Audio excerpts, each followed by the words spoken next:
Hey ladies and gents, welcome back. This is going to be part 2 to what if Bardock was an elite Saiyan, or Saiyan elite, however you want to put it. So in the last part, we basically covered all of the normal Dragon Ball and up to the Android saga in Dragon Ball Z, and that's where we're going to jump back into the what if. So without further ado, let's get started. So during the basically 3 years of training before the androids would arrive, there are the four Saiyans basically there with Nappa, Raditz, and then Vegeta and Kakarot himself. Raditz was obviously wishbacked because he got killed by Frieza, which was the turning point for Kakarot to actually end up going Super Saiyan. And when he did arrive back at basically Earth, he ended up using the instant transmission because he still ended up going to Yardrat. There, they met with Trunks. He gave them the basically cure for the heart virus, and they begun their training. So, during this training, Kakarot gets an idea because he remembers his basically heritage and different things like that, and he asks his brother. He's like, "What were our parents like?"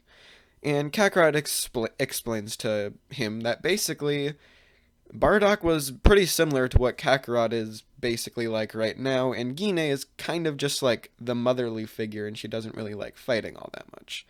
And Kakarot's like, okay, okay. And he decides that he's going to revive them with the Dragon Balls just to add some, not only just add some like fighting force to their team against the androids, but also because they're his parents and he wants to basically be with them. So he ends up getting the Dragon Balls, and he revives his parents with said Dragon Balls. During the basically first meeting that they have, they're looking around and they basically see all of the Saiyans around. They recognize most of them, and then they look at Kakarot, and they realize like everybody grew up, and that Bardock's prophecy actually came true, that he went Super Saiyan and killed Frieza. So they have a pretty heartfelt reunion before basically Kakarot explains to Bardock the situation they're in, and then they need to start training together to get him stronger. Obviously, Bardock would accept this, and Gine would just basically be like learning how to cook Earth recipes and basically just kind of being Bardock's wife, but she doesn't actually train it or anything like that because she never really liked fighting all that much.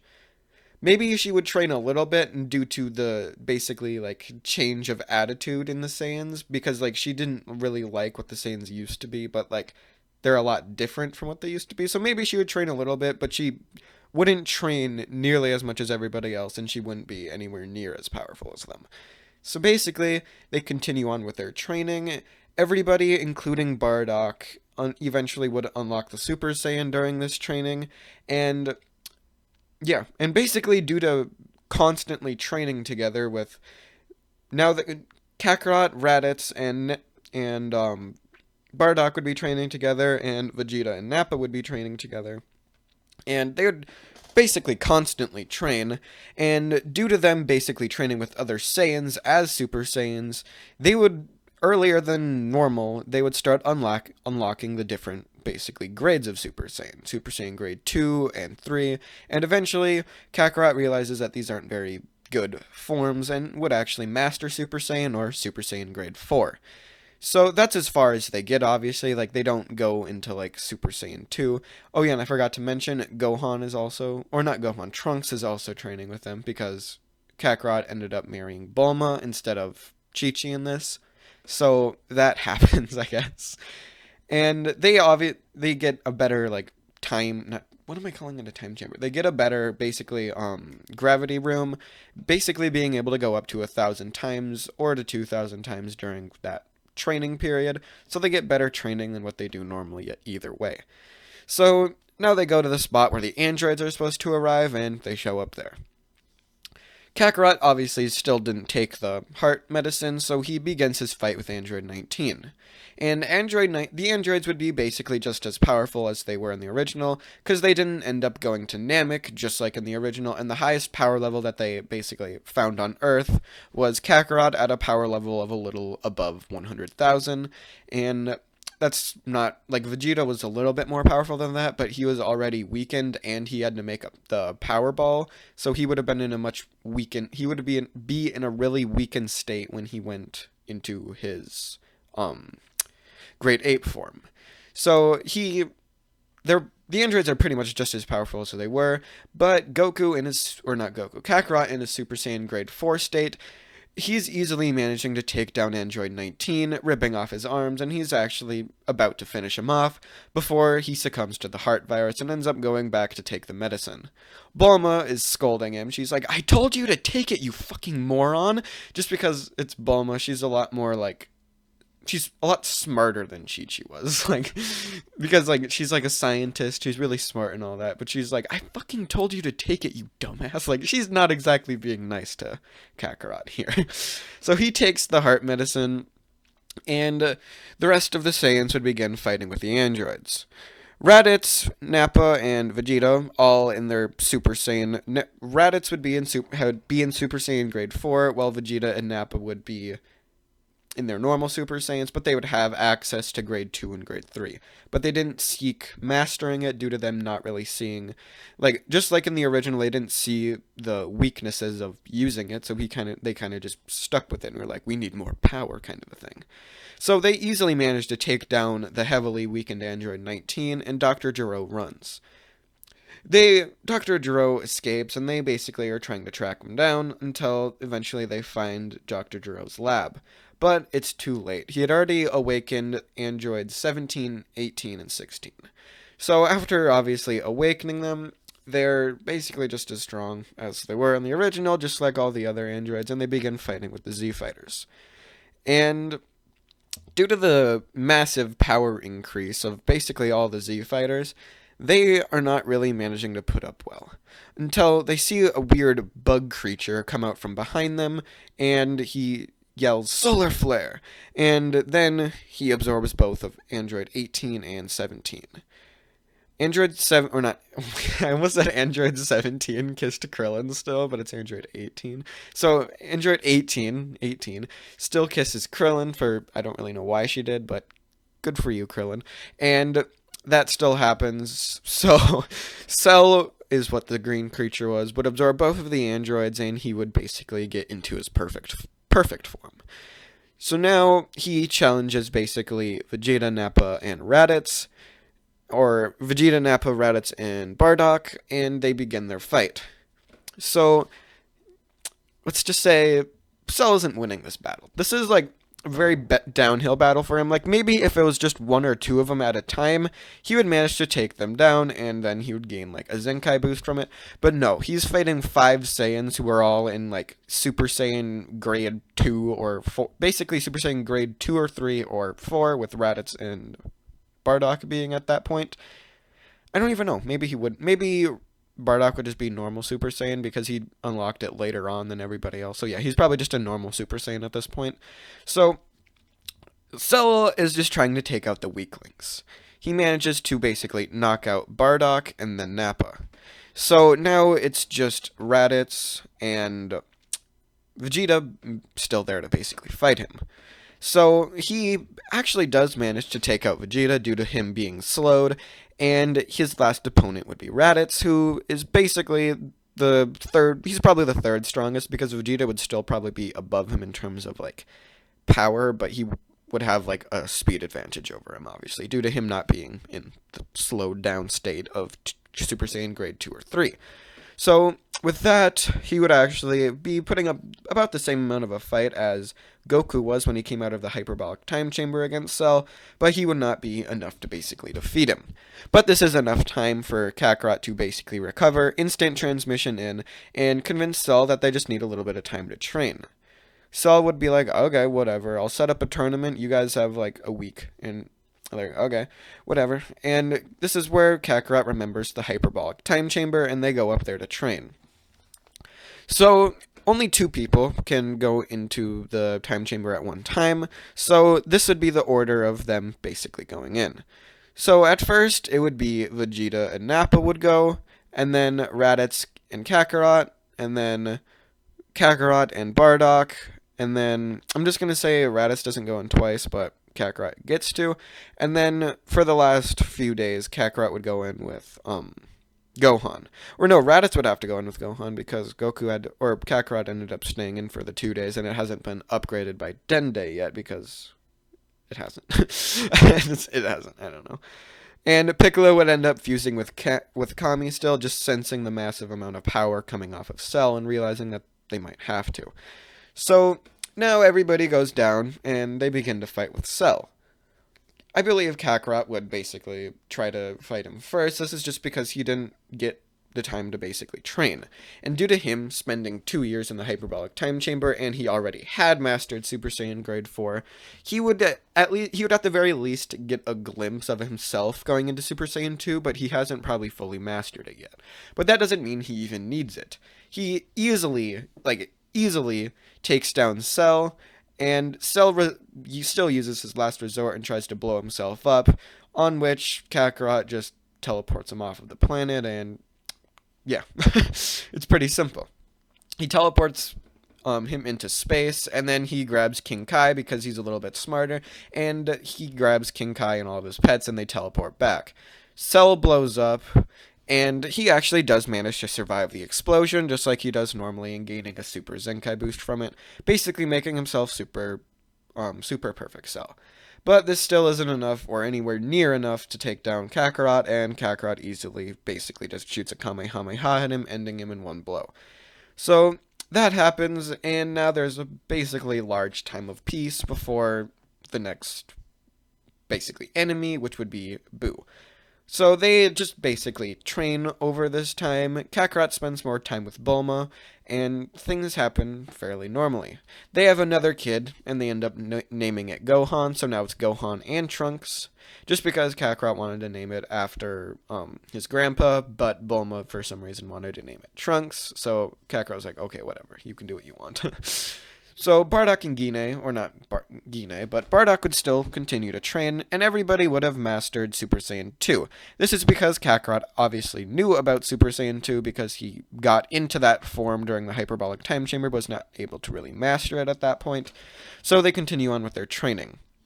However, due to Kakarot not actually dying and going and training in heaven, he doesn't actually basically unlock Super Saiyan 3 due to him not having the infinite key and different things like that. So it would be a lot harder for him to get into that form. You know, maybe he actually, I don't know. We'll say he would unlock Super Saiyan 3 by the time Beerus showed up, but he doesn't unlock it by the time Boo shows up, kind of a thing. So they show up at the Tenkaichi Budokai tournament, and they would begin their fighting. Vegeta would not go Majin, like, later on in the arc. This is just because Kakarot was there to train with him and basically spar with him and fight him, so he would know where he stands against him, and he wouldn't be as, like, I need to defeat him as he was in the original, just because he was constantly training with him, and Kakarot never left.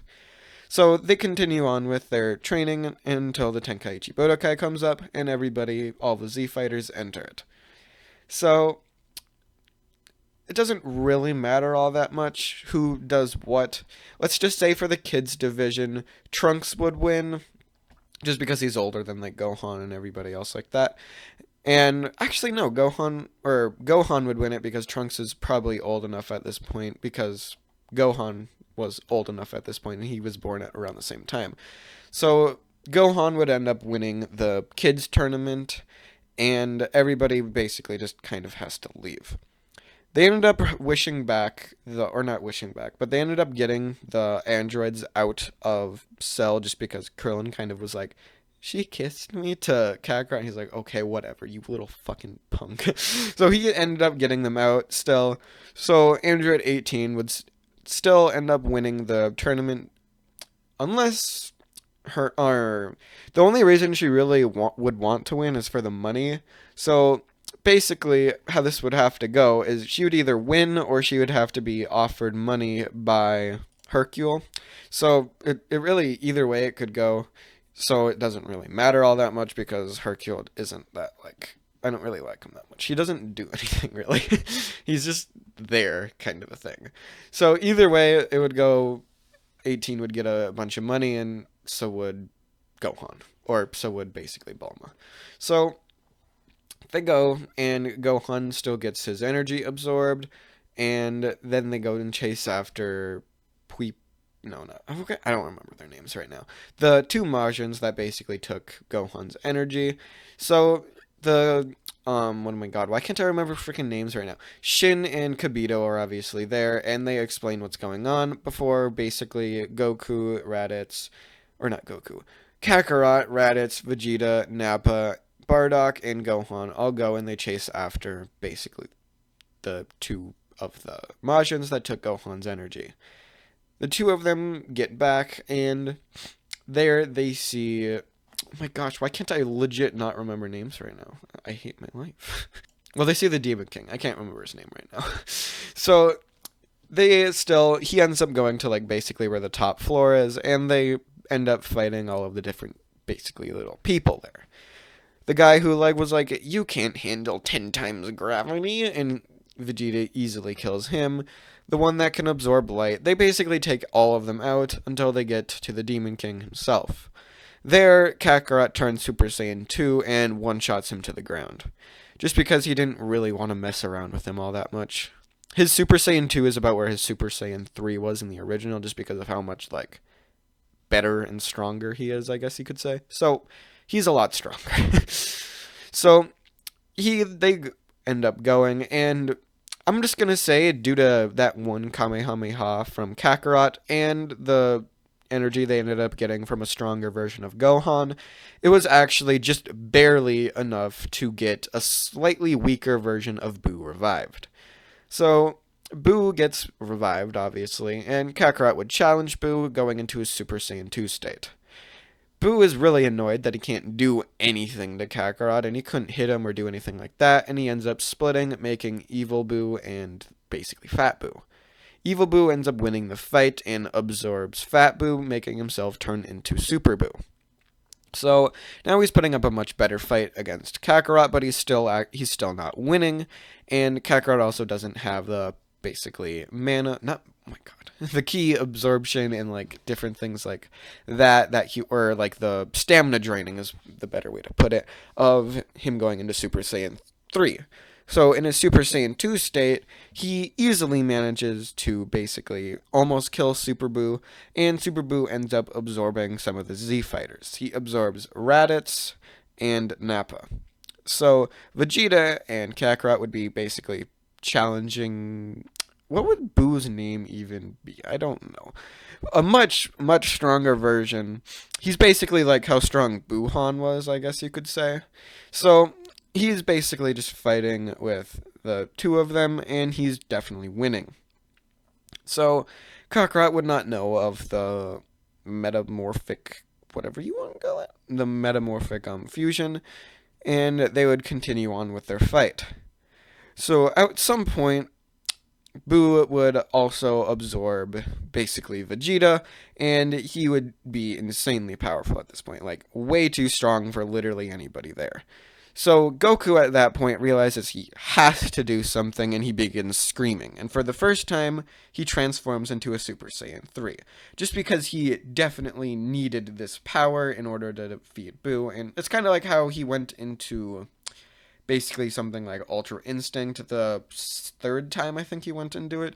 He realized that everybody needs him, and he's the only one that could actually defeat this foe. So he broke through his limits and unlocked Super Saiyan 3. So now his power is absolutely massive, and he basically begins to challenge Buu, or Buhan. It's not even Buhan at this point. It's Bujito or something? I don't know exactly what to call it. Bujita, I think I don't know. It's whatever his name is. And they're pretty basically even with each other, and Gohan at this point would be training with basically Kibito and Shin, just with the Z-Sword. So eventually, Kakarot would realize he's not going to win this fight just because of like the stamina drain from Super Saiyan 3, and he would teleport, or using instant transmission, he would teleport and go over to where basically Gohan is training. He would help Gohan train a little bit, and they would still end up breaking the Z-Sword. Old Kai comes out, and instead of Gohan this time, he starts unlocking the potential of Kakarot just because Gohan was like, no, if one of us is going to be able to defeat Buu, it would be him. He's much more powerful than, like, anyone here. And they're like, okay, whatever, we can unlock his potential too. So they unlock the potential of basically Kakarot. after like a few hours of doing their little ritual, and he gets his ultimate form. So they go down once again and they challenge Boo, and now Goku is much stronger than his Super Saiyan 3 self was, and he doesn't have that stamina drain. So he easily manages to take down Boo, but he uses a ki barrier around himself to basically get absorbed and still try to take everybody out. So he takes everybody out, including Fat Boo, and then he basically ends Kid Boo with a massive Kamehameha. So, with the end of the Boo arc happening, Goku spends most of his basically time that he spends training, and he uses that to basically try to master the Super Saiyan 3 form and the Ultimate form. No, he wouldn't even spend time on Super Saiyan 3. He would honestly just spend time on his Ultimate form just because, like, it's a lot stronger and it basically doesn't take up any, like, of his stamina, basically. It's like Mastered Super Saiyan 4 on steroids kind of a thing. So, or Super Saiyan Grade 4 on steroids, I was trying to say. So now, this is where the start of Dragon Ball Super happens, but that's where I'm going to leave this part off. So, I'll see you guys in the next part. Peace out. Bye.